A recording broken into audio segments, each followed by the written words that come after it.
anak-anak, ketemu lagi dengan Miss kita. Hari ini kita mau bersama-sama membuat mini ekosistem darat dan air. Kita akan membuat pop plastic bottle ecosystem with fish. Check it out. Jangan lupa untuk tetap subscribe channel YouTube Miss kita ya, dan nyalakan lonceng notifikasinya. Jangan lupa juga untuk tetap like, share, dan juga komen supaya konten YouTube Miss kita selalu bermanfaat bagi semua orang. Halo anak-anak semua, ketemu lagi dengan Miss kita. Hari ini Miss kita mau ajak kalian karena kita hari ini belajar tentang ekosistem ya, komponen biotik dan abiotik. Hari ini Miss kita mau ajak kalian membuat satu mini ekosistem ya, mini ekosistem sederhana, yaitu ekosistem fish bottle, yaitu dimana kita akan membuat dua jenis ekosistem, ekosistem air dan ekosistem daratan dalam satu kesatuan ya, seperti itu. Nah, gimana sih nih cara membuatnya? Nah, kita perlu bahan-bahan dan peralatan sebagai berikut. Di sini Miss kita bisa menggunakan dua cara, begitu ya, dua peralatan yang bisa kalian variasi, begitu ya, yang bisa divariasi. Nah, di sini pertama-tama kita membutuhkan untuk wadahnya terlebih dahulu. Nah, ada dua tipe wadah yang kita gunakan. Yang pertama, kalian bisa menggunakan ini ya, toples begitu, toples bekas biskuit begitu ya, atau toples bekas wadah apapun yang sudah tidak terpakai, kalian bisa pakai ini. Nah, kemudian ini nanti untuk ekosistem airnya. Jadi ekosistem perairannya kita masukkan ke dalam toples seperti ini. Kemudian nanti di atasnya kita akan tumpangi begitu ya. Kita akan letakkan wadah ya yang bisa setidaknya masuk sebagian ke dalam toples seperti ini. Nah, begini ya, agak sedikit menggantung seperti ini.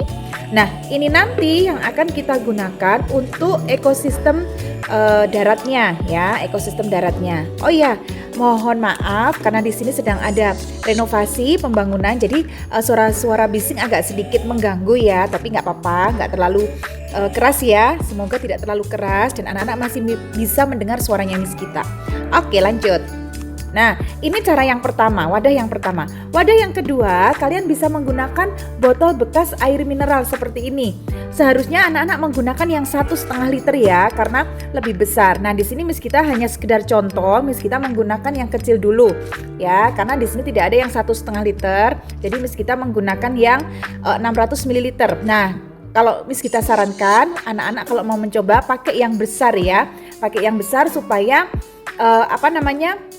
tampilannya lebih baik, lebih indah. Kemudian nanti di ekosistem perairannya ya, karena nanti kita akan letakkan atau kita akan masukkan ikan ya seperti ini. Jadi pergerakan ikannya bisa lebih leluasa seperti itu anak-anak. Nah, caranya gimana?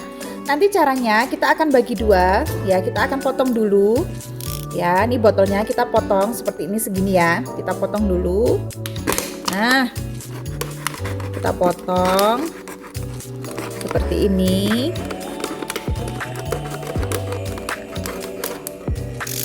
Nah, kemudian ini nanti untuk ekosistem airnya. Nah, yang untuk ekosistem darat kita letakkan di atasnya begini. Oke, sekarang Miss kita mau pakai yang wadah kedua dulu ya, seperti ini. Nah, caranya yang pertama, nanti kita juga akan siapkan bahan-bahannya juga ya. Kita akan siapkan bahan-bahannya juga. Nah, di sini Miss kita menggunakan bahan-bahan yang pertama. Ini nanti untuk ekosistem darat kita menggunakan tanah humus. Nah, nih tanah humus. Miss, saya enggak punya tanah humus nih. Masa harus beli? Apakah pakai tanah kebun bisa? Bisa. Pakai tanah kebun bisa. Anak-anak bisa menggunakan tanah kebun ya. Jangan lupa pakai sendok ya, supaya tangannya enggak kotor. Kemudian kita membutuhkan tanaman seperti ini. Kalau Miss kita menggunakan tanaman cocor bebek. Nah, ini tunasnya cocor bebek yang lagi tumbuh masih kecil ya. Anak-anak bisa cari, ini tanaman ini banyak sekali ditemui ya di tempat-tempat dekat biasanya dekat dengan selokan seperti itu ya, di daerah yang lembab, basah gitu. Banyak sekali nih tanaman cocor bebek. Atau tanaman rheodiscaler. Tanaman rheodiscaler itu tanaman yang daunnya punya dua warna. Ya, hijau dan ungu seperti ini boleh. Atau lidah buaya, tapi jangan yang terlalu besar ya tanamannya yang masih tunas kecil aja ya. Oke, next, setelah itu setelah ekosistem daratnya kita sudah buat, nah nanti di ekosistem perairannya kita juga akan buat nih. Kita akan membutuhkan kerikil akuarium seperti ini ya. Nggak harus warna-warni sih. Kalau misalnya satu warna aja nggak apa-apa. Warna putih atau warna ungu atau warna biru atau warna kuning bebas ya. Tapi jangan kerikil warna hitam. Kenapa? Kerikil warna hitam yang ada di tanah itu masih kotor sekali. Kasihan ya, nanti ikannya tercemar ya, tercemar polusi polusi kotoran dari kerikil begitu ya. Nah, setelah itu ini yang penting, kalau misalnya anak-anak bisa cari begitu, kita membutuhkan tanaman air seperti ini. Nah, ini yang disebut tanaman hidrilla. Nih, ini tanaman akuarium. Kalau anak-anak di rumah punya akuarium, boleh tuh dibawa tanamannya ya. Boleh dibawa ke sekolah, kemudian kita pakai untuk bereksperimen ya. Nih, ini tanaman akuarium hidrilla ya. Ini tanaman hidrilla. Nah, tanaman hidrilla ini nanti akan menghasilkan oksigen yang cukup untuk digunakan si ikan ini ya. Karena ikan ini kan juga bernafas tuh, membutuhkan oksigen. Nah, sementara kandungan oksigen di dalam airnya kan juga sedikit. Oleh sebab itu, maka akan dibantu oleh tanaman hidrilla ini. Nah, tanaman hidrilla ini nanti akan melakukan proses fotosintesis yang akan dibantu oleh cahaya matahari. Nah, ketika cahaya matahari ini membantu proses fotosintesis tanaman hidrilla, maka tanaman hidrilla ini akan menghasilkan oksigen. Oksigen ini nanti yang akan dibutuhkan oleh si ikan untuk bernafas. Nah, ada kaitannya ya ternyata ya. Oke, kalau anak-anak sudah paham, sekarang kita membuatnya ya. Jangan lupa kita siapkan kain percanya dulu. Nih, kain percanya. Kain percanya ini anak-anak bisa dapat dari biasanya penjahit-penjahit itu ya. Penjahit-penjahit itu kalau sedang menjahit begitu, ada sisa-sisa kain kecil-kecil gitu, potongan-potongan. Nah, itu yang disebut kain perca. Atau anak-anak bisa menggunting pakaian-pakaian anak-anak yang sudah usang, yang sudah tidak dipakai. Nah, dipotong kecil-kecil seperti ini. Ini untuk kain percanya. Nah, pertama-tama kita akan buat ekosistem daratnya dulu. Nah, kita letakkan kain perca di sini. Ya, kita letakkan kain perca. Oke. Secukupnya saja.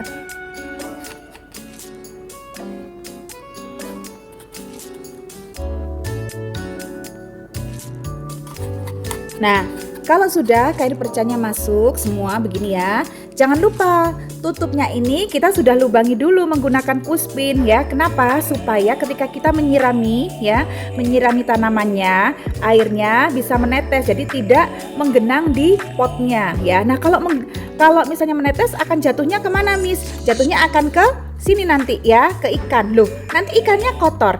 Kan kita sudah menggunakan penyaring. Nih, penyaringnya adalah apa? Kain perca. Oke. Nah, setelah itu kita letakkan di atasnya, kita tuangkan ini ya, sedikit-sedikit.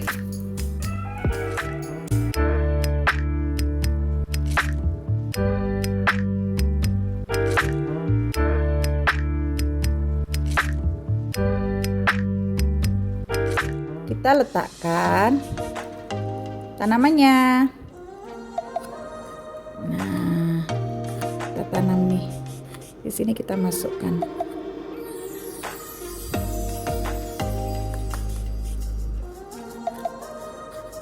Nah, masukkan sampai ke dalam supaya akarnya bisa menembus ke dalam tanah. Tuh. Ini juga begitu. Ya. Lihat ternyata ya. Kalau misalnya daunnya terlalu banyak, bisa dikurangi anak-anak ya.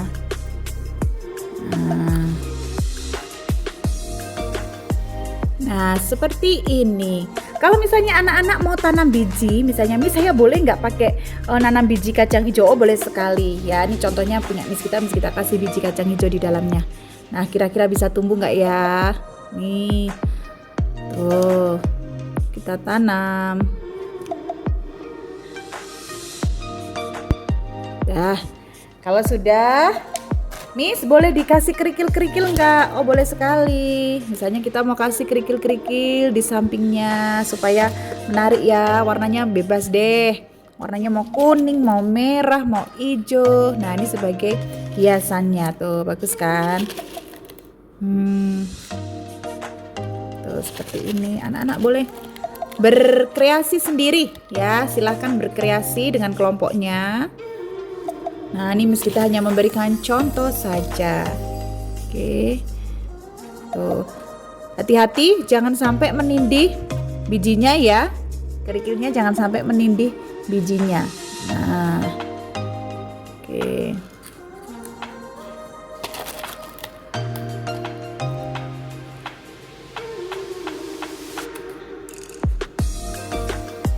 Nah, seperti ini kira-kira ya. Kalau dari tampilan atas nih seperti ini. Nah, kalau sudah, sekarang kita akan membuat ekosistem lautnya atau ekosistem airnya nih di sini ya. Jadi kita masukkan dulu kerikilnya secukupnya, nggak usah banyak-banyak. Seperti ini.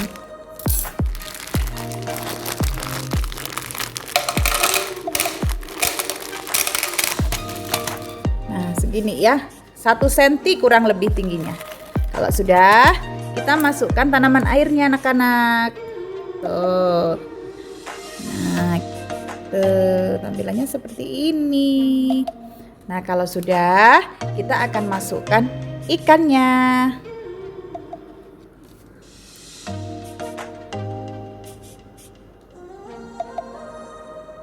Nah, ini kita masukkan.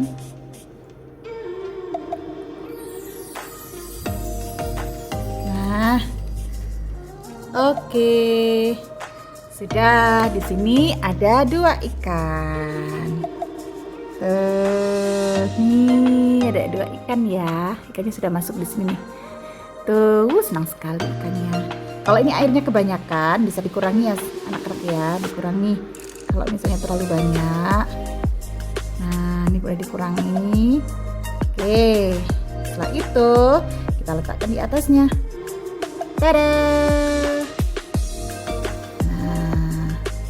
Seperti ini. Nah, nanti ini di atasnya begini. Tapi karena ini terlalu tinggi, punyanya Miss kita terlalu tinggi, jadi Miss kita nggak taruh di atasnya ya. Langsung Miss kita siram aja. Nah, gini deh.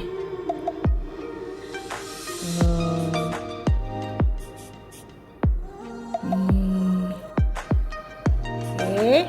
Ini sudah jadi. Tuh, ada 2 ikan ya. Nih, ikannya jalan-jalan. Miss, ini bisa nggak dinaikkan sedikit airnya, ditambahin? Nggak apa-apa sih. Atau misalnya ini batunya kayaknya kurang terlalu banyak ya Miss ya. Nggak apa-apa, ini bisa dikurangin ya.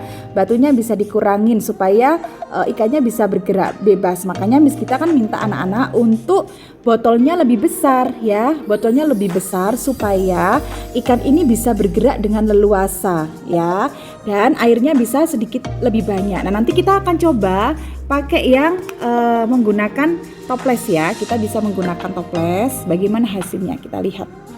Nah, sekarang kita akan pakai cara yang kedua ya. Pakai yang cara yang kedua itu kita menggunakan toples yang besar gitu. Nah, caranya sama. Kita akan lubangi dulu gelasnya ini yang nanti akan kita letakkan di atas toples seperti ini. Kita lubangi menggunakan puspin ya anak-anak ya. Hati-hati.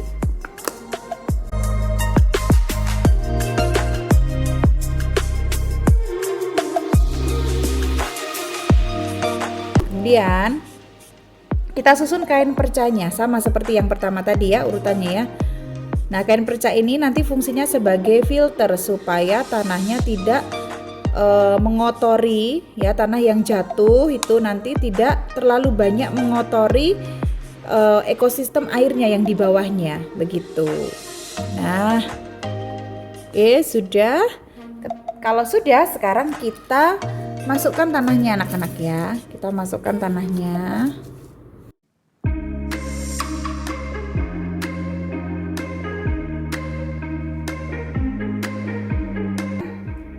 Tanam tanamannya. Nah, ini mesti kita pakai cocor bebek sama kayak tadi yang pertama ya. Kita masukkan akarnya sampai ke dalam. Nah, Kita pakai satu aja cocor bebeknya. Seperti ini. Kira-kira tanaman cocor bebek ini komponen apa ya dalam ekosistem ya? Komponen biotik atau komponen abiotik? Ayo.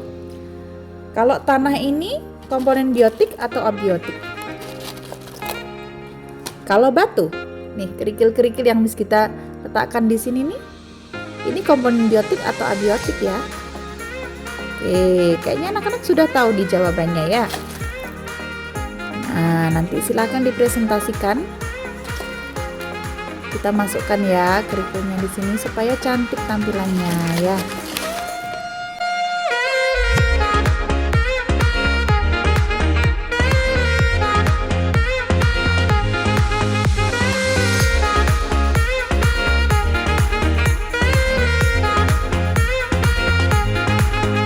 Sekarang kita akan mengisi toples yang di bagian bawah. Ini sama seperti tadi, kita isi dengan kerikil. Sekarang kita coba kerikilnya jangan terlalu banyak ya. Yang pertama tadi agak sedikit banyak. Sekarang kita masukkan tanaman airnya. Nah, kalau anak-anak punya akuarium, pelihara ikan di rumah ini boleh dibawa, sangat dianjurkan ya. Gak usah banyak-banyak, bawa satu helai aja atau 2 helai. Ya, kenapa Miss? Ini penting karena ini bisa melakukan fotosintesis. Nanti bisa menghasilkan oksigen yang diperlukan ikan ya untuk bernapas. Kalian bernapas pakai oksigen kan? Nah, ya. Sekarang kalau sudah kita masukkan airnya. Oke, kita masukkan airnya. Miss, ini airnya bisa diganti? Oh ya, bisa dong. Sangat bisa. Oke. Nah, kalau sudah kita akan masukkan ikannya. Nah, kira-kira berapa nih ikannya yang bisa masuk nih? 2, 3, nanti sisanya kita masukkan 1. Ayo, keluar. Iya, 1. 2. 1 lagi ya kayaknya ya. 3. Sisanya kita masukkan ke sini. Ya. Kita tumpangkan di atasnya. Nah, sudah jadi. Kita lihat nih ikannya. Wah, sudah berenang-berenang di bawah ya. Oke, kita bandingkan hasilnya ya. Ini hasilnya. Nah, ini yang disebut dengan ekosistem fish puddle. Jadi ekosistem yang ada ikannya ditaruh di dalam botol, kemudian di bagian atasnya itu ada tanamannya anak-anak. Nih, ikannya kayaknya senang sekali ya, tuh main-main. Nih, bisa bergerak-gerak bebas di bawah. Nanti kalau anak-anak mau kasih makan ikan, tinggal bagian atasnya ini diambil. Nah, gitu ya.